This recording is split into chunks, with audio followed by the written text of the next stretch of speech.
New school.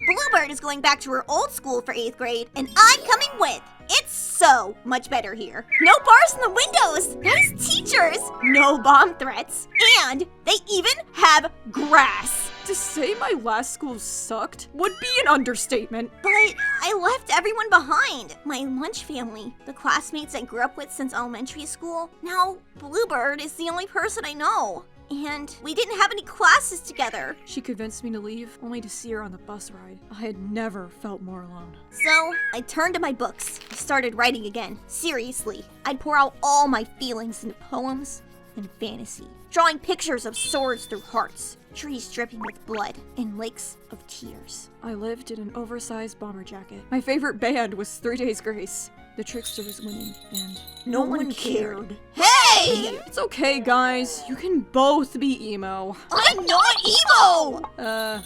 Sure. FBLA.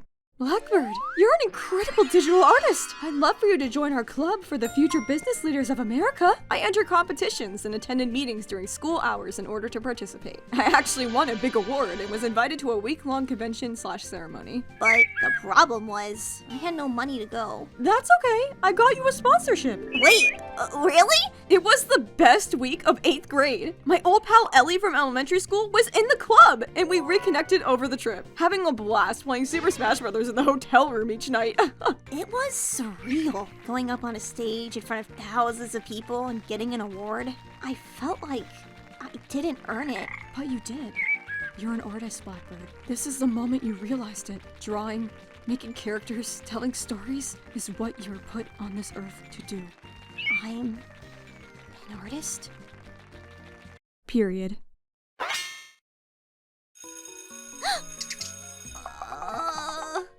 Miss McCaw, I'm bleeding, and I don't know what to do. Mom never taught me. No one ever educated me on puberty, let alone periods. I cut open my pad with scissors because it was too big for me, and it exploded. I couldn't ask for another without being even more embarrassed, so I bled everywhere on my khakis, and all the kids made fun of me, not to mention the horrible pain. You're lucky you got yours at 13. That's so late. Ugh, it still sucks. Just want to go to the mall with you guys today. So, very early on, I learned to ignore the pain and suffer through. Turns out, I've been battling endometriosis since this day, and I wouldn't find out for another 15 years. Periods are normal. Talk about them. Painful periods are not normal. Be educated. There's nothing gross about someone's health and well-being. Bus driver. The best part of my day is when Bluebird and I get to ride the bus together, since it's the only time we get to see each other anymore. But she misses school a lot, and I can only imagine so many anime AMVs in my head to music before I start feeling bad. So, I made friends with the bus driver. I struggled to connect with kids my age, and genuinely had an easier time talking to adults, which was about as dangerous as it sounds, and will come back to haunt me in later eras. Miss Swan being the exception. Tell me about your day, Blackbird. I wrote 3 chapters of the Spy Cats reboot! 3, eh? That's something. I craved the approval of adults more than the acceptance of my peers. Kids would gawk at me in the bus driver, yapping like wine moms at the front, but I didn't care. My wild child wounds of abandonment and love were wide open, and I'd do anything to get them filled. I'm just grateful I had safe adults in the beginning. Kicked out. I came home from school one day to Mom's house, completely empty. The furniture was gone. The living room echoed without Jim's decorations cluttering every surface. I was so confused and scared. Jim was sick. Very sick. We'd spent the last few months in and out of the hospital. There were many times I had to see my hero at his lowest, telling me his wishes for my future, as if it truly were the end. But at least he had us. I'd stay there forever if it meant he didn't have to be alone. Mom suddenly kicked him out. They never got married. She took the jewelry, his money, the house he had rebuilt from the ground up, and his kids, us, away from him. What's gonna happen now, Jim? What do you mean? How come you don't live with us anymore? Because your mom's a DB. And no, I don't mean double bogey. Jim! He told me the truth, treated me with respect. I got closure for the sudden rift that appeared in my briefly peaceful life. He told me he was dying, and Mom didn't want him to die there. I don't know why, but I wasn't even sad or scared. I guess I always knew Jim was sick, and it could happen at any moment. I learned to love every second. Cyberbullying. This is an autobiographical retelling of my personal experience with the loss of a loved one due to suicide, told with the purpose to heal, raise awareness, and provide resources to anyone in need. I am in no way condoning nor glorifying the subject. Reach out to suicide prevention services such as calling or texting 988, or live chatting with counselors through sites like 988lifeline.org or thetrevorproject.org that I urge you to utilize. If you are engaging in NSSI or self-harm, have suicidal thoughts, or are experiencing a crisis. This video will be a fundraiser for the Trevor Project. Please consider joining me in donating to a cause I wish I had access to when I was younger, and thank you for watching. Blackbird, you knew this boy. Buzz? He died? Are you okay? He killed himself. Unfortunately, after elementary, Buzz and I didn't talk since we went to different middle schools. But Goldie told me that some kids in his neighborhood were cyberbullying him online. The same kids who used to beat us up all those years ago. They killed him. Goldie went to the funeral. I didn't. I couldn't. I felt like I failed him. Different schools felt like a sad excuse to not talk to someone in need. I've since learned to forgive myself for not going. And it was never my responsibility to save everyone. But I'm supposed to be the hero! Blackbird, let me teach you something about radical acceptance. Suicide is the most personal, private decision a human being can make. Buzz's life was never in anyone else's hands but his own. It was his choice to do what he did. If he was suffering that much, the least we can do is believe him. We can't change what happened, but we can accept it. We don't have to like it or condone it, but Buzz was in pain and we could not help. He made his own decision, and we don't have to agree with it. They were a good part of his life. I know it. The days we spent at the lake, driving around in his golf cart and trading Pokemon cards, they were the best. Now we don't get to grow up as artists together. We can't picto chat anymore on our GSIs. He's gone, and I'll miss him. But I guess you're right, Holly. I can't undo what he did, and I didn't know how to prevent it. But if I could, I would. From here on out, I'll be the hero that does. Learn like Blackbird. Be aware, know the signs, and seek help if you or a loved one are struggling. Your future eras are counting on you, and they love you. 7-Eleven. Today's 7-Eleven, and you're about to find out why they are my unlucky numbers. Dad took us on a special trip to the water park with Bluebird. We had a great day. Until storm clouds rolled in, and the pools had to close early. Throughout the event, I kept feeling like something was wrong. My intuition. Dad, I want to go home. It'll be over soon. Then we'll go back to playing. No, Dad, something's wrong. I want to go home, now. Everyone was in on a secret, and for some reason, I wasn't. I would have been angry to begin with, but when we arrived home to find Candy had finally been evicted, I was enraged when I realized she took my dog with her and left our home in utter disarray. She broke the windows, smeared rotten meat on the walls and floors, burned holes in our trampoline and clothes and stuffed animals. All her garbage may have gone with her, but the damage she did was forever. Muffin? Where's Muffin? She's Taco! She took them, didn't she? You knew, didn't you? Blackbird. Why didn't you tell me? Bluebird! Blue Jay, you knew! They all stood there while I crashed and burned, eerily, silently, as my world crumbled. I hope it was the moment they realized lying can never protect someone, only hurt them worse than the truth. Burn the Bible. God, I'm giving you one last chance. Answer me! I pray to you every day. I'm a good kid. I do everything right, and yet you punish me over and over again. What am I doing wrong? Why don't you talk to me or give me anything good in return for all the hell I go through? This life exchange isn't fair. It's not even 50-50. It's 90% pain and 10% everything else. And you never answer me when I ask why. Why do bad things always happen? You're not real! I remember this in slow motion. grabbing that Bible, awaiting an answer that would never come, and setting it ablaze. An offense I cannot believe I committed with my own 2 hands. If you were real, you would have answered by now. If you were real, you wouldn't have hurt Blue Jay and I so badly. If you were real, my cousin wouldn't have been murdered. Dad wouldn't be an alcoholic. Mom wouldn't hate me. We wouldn't be poor. We wouldn't starve. I'd have real clothes. B-Boy wouldn't have exploited us. Candy wouldn't have moved here. Buzz would be alive. Jim wouldn't be sick. Muffin wouldn't have been stolen. And I would be happy. I'm done praying to a god who tortures me. I've been alone in this fight all along. Paint war. Dad promised a lot that summer, but we never got our vacation. We never got our treehouse. We got to rebuild our mobile home all over again, mourn the loss of our pets. All we got was hurt. It was quiet this year. I spent many days up in trees writing poems about loss and pain, as depression glossed over my childhood like an unfinished cloud hiding the sun. Phoebe, I made you something. It's a summer bucket list, full of fun things we can do together. Why don't we start checking some off? She took my broken wings and helped me fly. We had a paint war on our new trampoline as the sun set that day. We wore white t-shirts, each wielding our favorite colors as we splashed each other with paint. One check mark at a time, we made that summer our own. Stay up until sunrise? Check. Make a friendship scrapbook? Check. Pick up the pieces from Candy's wrath and start to heal? Check. I am Professor Srimmy Bubbles. Here's your order, sir. What is this terrible substance? Bluebird saved me. She made that summer so much better for us. I don't know if I would have made it without her. Summer nights.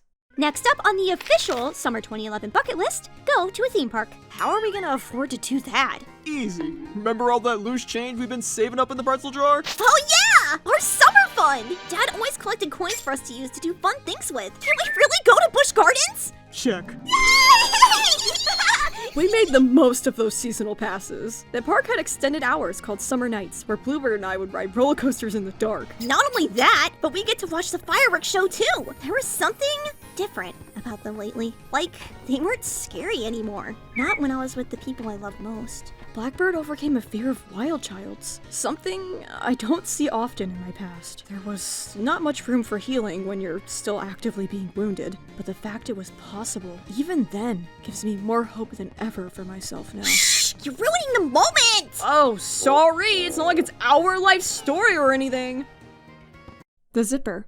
A random carnival came to town one summer. We grabbed everyone we knew and visited. I got us some tickets, guys! What you want to ride first? How about that one? The Zipper! Seems fun, right? Wrong! That ride was torture! It slammed us around so bad, we were screaming for them to stop, but they just let us suffer! After our brains were beaten to a pulp, we decided to play some fair games and avoid any more rides. We had our hearts set on saving as many plushies as we could from this evil place. We loaded up on cotton candy and destroyed the ring toss stand. We got the most amount of points possible, which meant we won goldfish?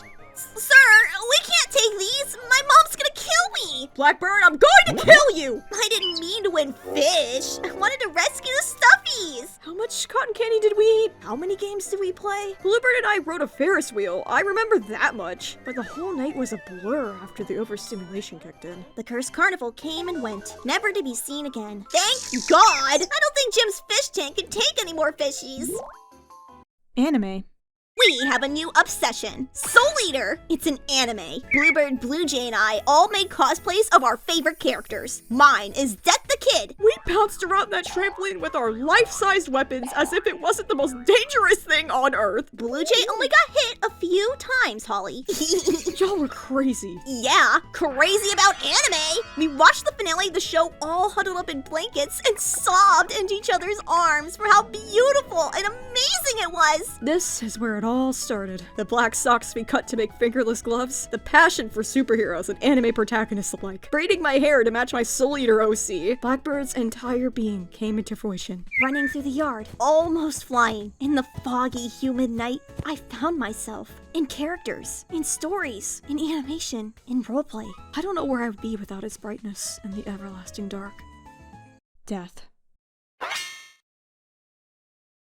Why are you drawing such dark, evil things, Blackbird? Oh, Death's not evil. He's actually really Eyes. He's from our favorite show. Are you worshipping death? No, Soul Eater is our new obsession, Dad. Like Avatar was. You're obsessing over satanic shit, huh? Is that what Bloopers teaching you? No, Dad! Ugh! Death is a character! It's not bad, I promise. It's a cool Japanese cartoon we watch. I really love it, Dad. I need my hyperfixations now more than ever. They help me through everything. Those characters comfort me during my worst days. It's not real. Huh? It's not real, Blackbird! Wake up! You're not a f***ing follower of Bluebird. You're not loving death in my house. And if you keep drawing this evil shit, I'll send you back to your mom's permanently. I showed that man my heart, and he chose to rip it out of my chest. Everything I loved, he hated. He never sought to understand me, only control me. And that night, I really did see death. I saw it unfold right before my eyes. I watched him die. He was still breathing, but he wasn't my dad anymore. He died. Fundraiser. If you sell 100 chocolate bars, you'll get to ride in a limo to an exclusive party with an inflatable bouncy house, endless pizza, and raffle prizes beyond your wildest dreams! It was the world's weirdest admission to the coolest party of 8th grade. You turned in your empty box for a special rubber duck that was the key to getting into the limo for some reason. Of course we were poor as freak! No matter how many times I went around my neighborhood, I only sold about 30 chocolates. Are there any rules about having one golden customer? I don't think so. Then I'll take your entire stock! Really? Really, Jim bought the box and gave away candies to his customers and employees at his business. And I got my ugly-ass Batman ducky and attended the fundraising celebration. I won a really cool camera at the raffle! It has a selfie mode. That's what you call it, right, Holly? Yeah, selfie! You killed him. Dad, you missed the turn to my school. You're not going to school today. It's Jim. Jim died. I don't know how I knew, but I did. Mom fell on my bedroom floor in agony, hugging us tight, but her touch felt cold, wrong, deadly. I pushed her off me. I couldn't breathe. I went for the door I wouldn't even have without Jim. She killed him. Mom killed Jim. She abandoned him when he needed her most. And he died of a heart attack alone in his apartment. Something that could have been prevented. Something even I could have saved him from. Where are you going? Why aren't you crying? That's f***ed up, Blackbird. What's f***ed up is what you did, Mom. Your insatiable narcissistic supply cost me everything. You want to play victim, but you killed him. I never got to say goodbye. I never got to thank him. I'm so angry!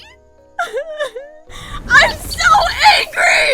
I was on fire, but I had to bury it deep inside. I never got to grieve how I needed to, just how everyone else wanted me to. But I will scream it now. I will sob it out loud that my mother abandoned and killed my stepfather. This murderous family, this curse I was born into. How if I spoke of it, I'd be dead next, is my deepest, darkest, ugliest truth. Balloons. It was dark. The icy wind brushed our hair as we stood in the dead, dry field of tombstones. Our balloons bounced obnoxiously behind us as we trudged onwards to his grave. Just me, Mom, Mimi, and my brother. The funeral was last week, but Jim's family did not allow us to attend. They never liked us to begin with, but especially because Mom killed him. I never know how to talk about this. How horrific death, murder, and all the events that follow truly is. Made worse by this cursed life I'm always questioning why I force myself through. Especially if it will end like this. End with an unceremonious photo chosen by the sick bastards who barely raised you, perfectly portraying the exact person you are not. With feeble memorabilia scattered haphazardly from a glorified childhood that was nothing but abuse, pain, sickness, and suffering beyond measure. With everyone crying about how hard this is for them, spinning every little thing their way, stealing kids' college funds despite being fabulously rich to begin with, just for the pleasure of saying you could now, because Jim's not there to stop it.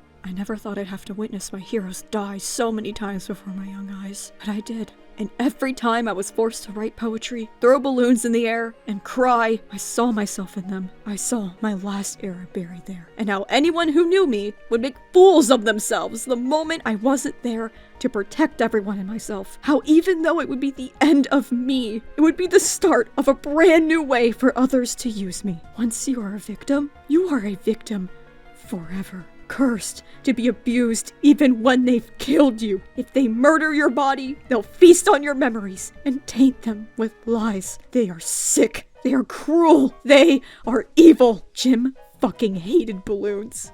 Bear.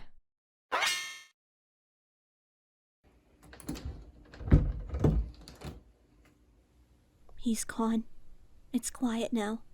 All I have left are the little things he left behind. The strokes of pain, the handmade details, his voice memos on my DS, Spear arcade tokens, his beanie, that stupid button he gave Mom that blares corny pickup lines. Why is it in the junk drawer anyways? I hear it every time it opens. And every time I think of him and how he should be here. Maybe he still can be. Happy Valentine's Day, Bambinos! That's a big box! What is it? What is it? Teddy bears? Are those Vermont teddy bears? Jim, how expensive was this? Don't worry about it. They're guaranteed for life, unlike me. Oh, stop! Don't say shit like that. You're morbid. Oh, Jim, I forgot about Bear. I'm sorry I didn't appreciate the gift that day, but now I will. I'll cherish everything you left behind. Always. Thank you. Learn to fly.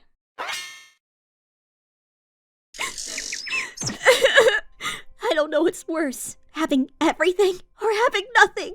I thought I was strong. I thought I was a hero, but I'm just a kid. A kid with broken wings. I was a fighter until the fight turned into a war I couldn't possibly stop. I was loud until the secrets silenced me into believing lies, or worse, telling them. I was angry, and I think I'll always be angry forever. I have to grow up. I can't be a kid, because if I am, I can't save the people I love most. I'm sorry, Wild Child. I'm sorry, Buzz. I'm sorry, Jim. Blue Jay, everyone. I'm sorry I failed. I'm sorry. Blackbird! Blackbird, you didn't fail because you were never meant to be a hero. You're my inner preteen. You are my strength. You are my insecurities screaming to be loved and seen as worthy. You are every stomachache I conquer. Every time I show up for others when I can't even do it for myself. You are the most beautiful rose covered in thorns. And you are rare and spirited, and you are my freedom. And yet, you are my anger, my deepest, darkest feelings of hatred and vengeance, the loss, the heartbreak, the agony of your era, with all of its twisting, turning changes, will forever haunt and inspire me. Our wings may never fully heal, but we'll still learn to fly. It will always hurt, but we will soar. Being a hero means being that good person despite all that pain. And while we were never meant to be one, we still choose it. Every time. That is strong. That is who we are. They broke our wings, but they will never break our spirit. We don't have to be heroes anymore. We'll be poets instead, fighting with words instead of fists. I'll carry this pain now. I'll never forget what you've done for us. I'll always remember. I'm turning the page on this story of ours. It's my turn to right the wrongs of our past and turn our pain into art. Bloopers. No bars? Oh, look, I'm turning into Parker. Sound like that. Oh god, I just proved my own point wrong. No! I could open my pad with... Periods are so great. I'm so happy. I'm such a good voice actor. I can read so good. #1 reader. You'll get a gold star. Bluebird saved me. Oh my god. She saved me. I got us some ticket, guys. Aren't you guys so excited to go? We loaded up on cotton candy and destroyed the ring sauce. That line turned her evil, apparently. Oh, sorry. It's not like it's our story or... Yeah, that's what I thought. Can't even talk right. I at you first. No. God, you guys are spitting everywhere. Stop.